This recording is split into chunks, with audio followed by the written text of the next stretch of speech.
benvenuti da Heavy Metal Heaven.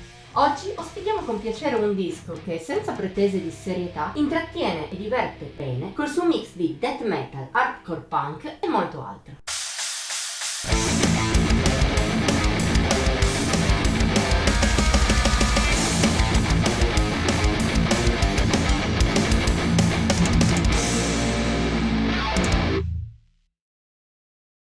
Certi uomini vogliono vedere solo il mondo bruciare, recita una famosa citazione da Cavaliere Oscuro di Christopher Nolan.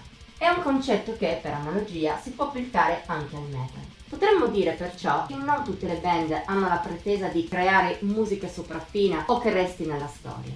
Alcune vogliono semplicemente divertirsi e divertire. Sembra essere proprio questo il caso dei Rise of Tyrants.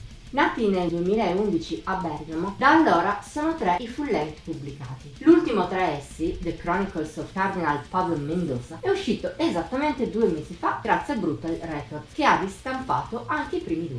Si tratta di un disco anche abbastanza caustico, col suo concept album anticlericale in cui si raccontano violenze e ingiustizie. Ma il modo con cui la storia viene affrontata ha una forte vena ironica, come dimostrano la maggior parte dei titoli del disco. Il mezzo con cui i Rise of Tyrants sostengono questo concept è una medaglia che su una faccia ha il death metal più classico, dall'altra parte un hardcore punk estremo e moderno.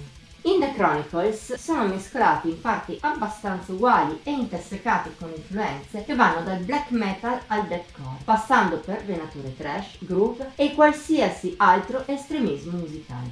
Ai bergamaschi non sembra importare molto dello stile. Abbracciano qualsiasi elemento possa contribuire a rendere la loro musica più aggressiva, più cupa, più pestata, più dritta al punto. Un compito a cui contribuisce egregiamente anche Davide Cantamessa, bravissimo a passare da un growl molto basso a uno scream con naturalezza assoluta. A tratti, tuttavia, i Rise of Tyrants non hanno paura di incorporare elementi più melodici, di carattere death and roll, oppure vicini al suono di Gothenburg. Danno ulteriori sfumature a un disco parecchio variegato, ma che mantiene lo stesso un filo conduttore e una personalità musicale ben distinta.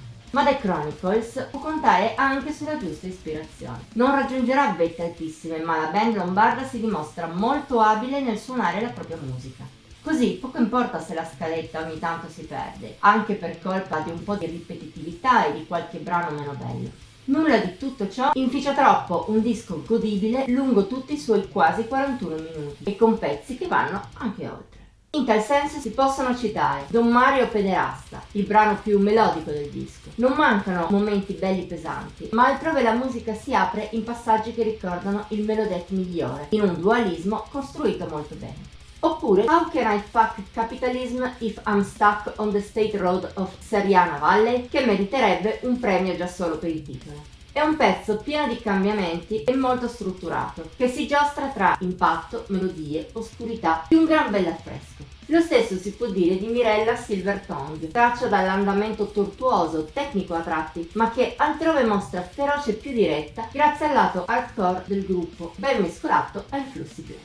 Il bello del disco non è però finito qui. Si può citare anche Parigi-Napoli, un bel assalto in apertura col suo mix di death e hardcore spesso venato di black che lo rende più oscuro, o Cardinal Pablo Mendoza.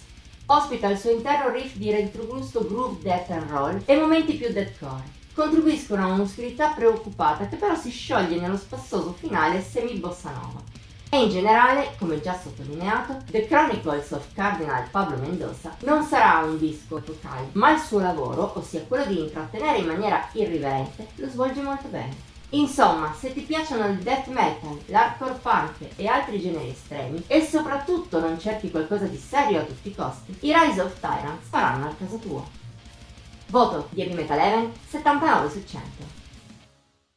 Per oggi chiudiamo qui. Se la recensione ti è piaciuta puoi mettere like, condividerla e commentare. Ti invitiamo inoltre a iscriverti al nostro canale e ad attivare la campanella degli avvisi per non perderti neppure uno dei video che pubblichiamo ogni settimana. Infine puoi seguirci su Facebook, Instagram e Pinterest. Trovi i link qui sotto.